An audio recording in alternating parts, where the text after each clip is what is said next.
تیب فینال هم در همین تاتامی که ما و شما فعلا گزارش مستقیم رو تماشا داریم برگزار خواهد شد. پهلوان تاجیک با جودوگی سفید ببراید یا با لباسای سفید در پشت این تاتامی از قسمت بیرون علاقه میان پشت مخلصان و ورزشگران تاجیک پرچم دولتی جمهوری تاجیکستان هم با افتخار بالا می شود و گمان می کنم در این رقابت هم شور و شوق مخلصان ورزش تاجیک و همچنین آن جودوکارانی که در این چمپیونات اشتراک دارند تعداد ورزشگران ما خیلی زیاد است. ببینید شور و شوق ورزشگران و مخلصان تاجیک را که دستگیری میکنند. پرویز عبدالرحمانوف را با جودوگی سفید است از سمت چپ تصویرهای ما و شما و با جودوگی کبود باشد این ورزشگر کره جنوبی هان سونگ جو و رقابت آغاز می شود با اشاره داور و این هم مخلصانی که تاجیکستان میگوید با هم بشنویم. دوستان عزیز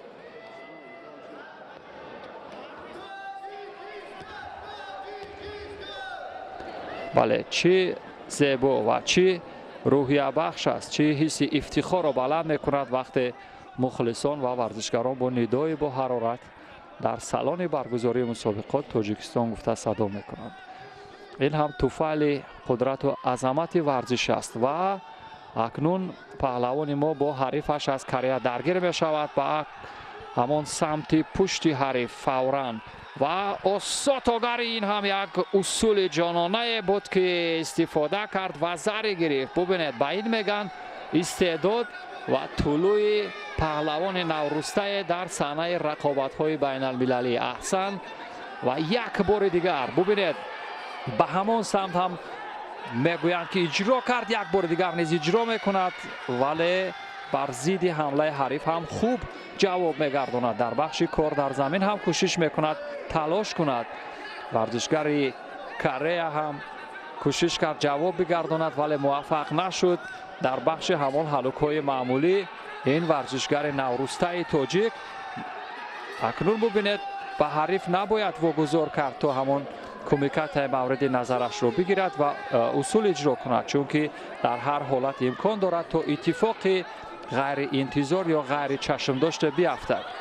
به همین ترتیب یک مرتبه دیگر از سمت مقبول خود ورزشگر کره احساس میکند و بالاخره وزری اگر میشد عوضت ایپال میشد امتیاز کامل قبل از انجام وقت اساسی. پرویز عبدالرحمانوف عنوان قهرمان آسیا و اقیانوسیه را به دست می آورد در میان نورسان.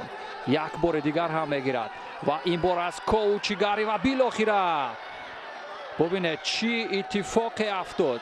وزری عوضت ایپان یا وزری به ورزشگر کره. داور میگوید نوارهای تدریجی سوز کرده شده را ببینیم چون زیدی حمله هم سر زده بود اینجا، ولی اینجا اگر هر دو ورزشگر در یک زمان در یک آن واحد اگر افتیده باشند در روی تاتامی وزری برداشته می شود ایپان با ورزشگر کره. متاسفانه ببینید نوارهای تدریجی اینجا ورزشگر ما قریب بود که مدال طلا رو به دست می‌آورد، یعنی مدال طلا در مشتی پهلوان ما بود ولی متاسفانه مدال طلا از مشتی پهلوان ما در رفتید.